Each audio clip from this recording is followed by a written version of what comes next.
안녕하세요. 거무실용음악학원 원장이자 뉴욕 보컬 트레이너 김지현입니다. 이번 영상에서 말씀드릴 주제는요, 초보자들이 발성 연습을 했을 때, 그리고 그 발성을 했던 거를 노래에 적용을 했을 때 많이 하는 실수에 대해서 한번 말씀을 드려보려고 합니다.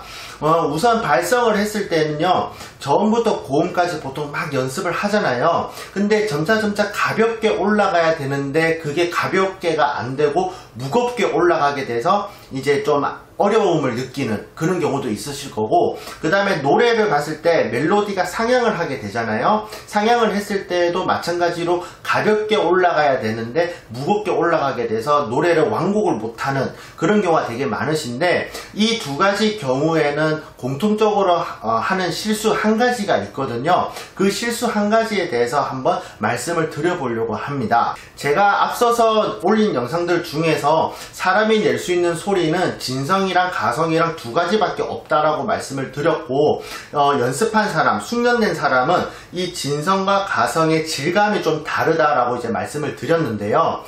우선 이제 진성 하나만 봤을 때도 우리가 두 가지 관점으로 볼 수가 있거든요. 하나는 입에 머물러 있는 소리, 또 하나는 코에 머물러 있는 소리죠. 그래서 이제 입에 머물러 있는 소리가 보통 무겁게 느껴지고요, 코에 머물러 있는 소리는 우리가 보통 앵앵거린다라고 보통 얘기를 하거든요. 그래서 이제 우리가 발성 연습을 했을 때 음이 올라가게 되면 콧소리가 좀 필요한 경우가 있음에도 불구하고 입에 계속 머물러 있기 때문에 무거워지는 경우도 있거든요. 마찬가지로 노래를 했을 때도 멜로디가 상향을 하게 되면 좀 소리가 가볍게 돼야 되는데, 가볍게 된다라는 거는 콧소리를 좀 이용을 해야 된다라는 거거든요. 그래서 많은 초보자들이 하는 실수 중에 한 가지는 소리가 입에 머물러 있는 거, 그러니까 무겁게 있는 거죠. 혹은 코에만 머물러 있는 거, 너무 앵앵거리는 거, 이 두 가지, 모 아니면 도식으로 이제 소리가 난다라는 게 가장 큰 문제인데, 이거를 어떻게 연습을 하면 되는지 거기에 대해서 한번 말씀을 드려보도록 하겠습니다. 자, 두 번째 연습 방법인데요, 우리가 발성 연습을 했을 때 무거워지는 소리를 한번 시범을 보여드리면요, 이런 식으로 입에 머물러 있잖아요. 혹은 코에 머물러 있다. 이런 식으로 해서 코 앵앵거리게 되죠. 근데 우리가 정상적인 올바르게 연습하는 그 연습된 소리를 들려드리면요,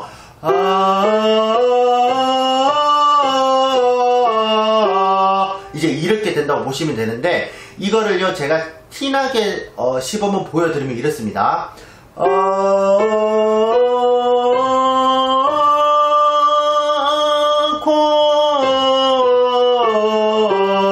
내려올 때는 다시 입으로 안 내려와도 돼요. 올라갈 때만 주의해 주시면 됩니다. 제가 한 번 더 들려드릴게요.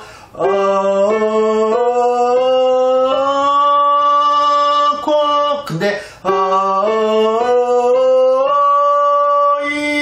이거는 아니라는 거죠. 그래서 음이 올라가면요, 입에서 출발해서 코에 콧소리가 좀 더해지는 그런 소리를 내셔야 되는데, 입에만 머물러 있는 소리라고 생각을 하시고 연습해 주신다면 소리가 아무래도 좀 무거워지고, 무겁다 보면 내기도 힘드니까 노래 완곡도 안 될 거고, 그 다음에 발성을 했을 때도 우리가 성구전환이다 뭐다 얘기를 많이 하잖아요. 그런 거 연습을 했을 때 나는 왜 안 되지 라는 그런 생각이 드실 거고, 총체적 난국이 일어나게 되는 겁니다. 그래서 이 연습에 대해서 말씀을 드리면요, 과제가 입의 소리와 콧소리를 균등하게 사용을 해야 된다는 건데, 그러면 어떠한 발음을 했을 때 콧소리도 조금 들어가 있는 발음이고 입에 있는 무거운 소리도 조금 들어가 있는 발음이 좋잖아요. 그래서 멈을 하는 거예요. 미음이라는 거는 콧소리를 유발시키는 글자이고, 어라는 거는 하면 입 안쪽 공간이 넓어지거든요. 그러면 입에 있는 무거운 소리가 자연적으로 발생을 하는 거니까 두 가지의 요소를 가지고 있는 소리이기 때문에 멈이라는 글자를 추천해 드리고요. 제가 시범을 보여드리면요, 멈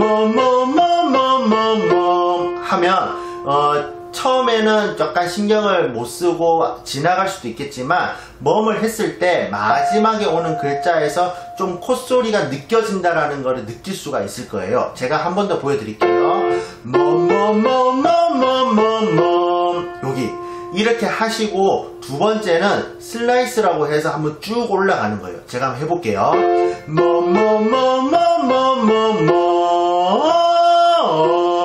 이렇게 한 번 더.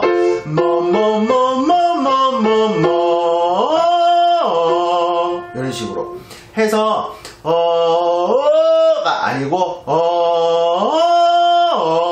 이런 식으로 해서 입의 소리에 있는데 올라가면서 콧소리가 조금 더해지는 소리. 그렇다고 이런 식으로 너무 콧소리를 내려고 애를 쓰시면 또 힘이 들어가니까 이거는 반대고요.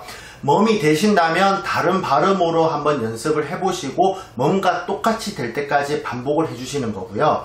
만약에 잘 안 되신다면 다시 멈을 좀 더 연습하셨다가 다른 발음으로 하시고, 만약에 다른 발음이 됐으면 노래의 가사의 그 글자를 가지고도 연습을 한번 해보시는 것도 추천해 드립니다. 다음 세 번째 주의사항에 대해서 한번 말씀을 드려볼게요.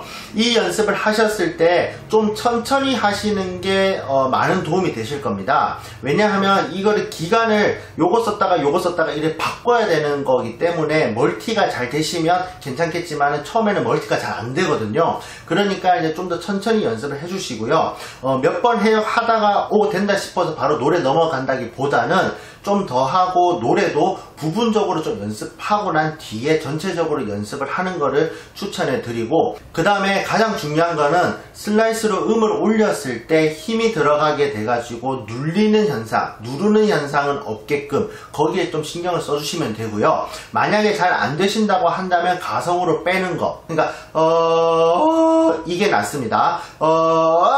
이것보다는요. 그렇기 때문에 이제 가성으로 빠져서 조금이라도 목에 데미지가 좀 덜 가게끔 그렇게 해주시는 것을 추천해 드리고, 자, 이렇게 초보자들이 하는 실수 중에 한 가지를 말씀을 드렸는데, 우리가 이제 보컬이라는 거 배우다 보면 추상적인 말들을 많이 할 수도 있잖아요. 노래에 관해서는 좀 할 수는 있기는 하지만 발성적인 부분에서는 이제 좀 그게 없어져야 되고 좀 더 현실적으로 사실적으로 접근을 해도 충분히 익힐 수가 있다라는 게 점차 증명이 되고 있기 때문에 너무 추상적으로 생각하지 마시고요. 그냥 단편적으로 소리가 무겁다, 소리가 가볍다, 혹은 좀 더 가볍게 할 수 없을까, 좀 더 무겁게 할 수 없을까, 이런 식으로 생각을 하셔서 접근을 하시는 게 좀 더 빠른 발전을 이제 일으킬 수가 있거든요. 한번 연습해 보시고 잘 안 되신다거나 궁금한 게 있으시면 댓글로 남겨주시거나 아니면 저에게 연락을 주시면 제가 피드백을 해드리도록 하겠습니다. 감사합니다.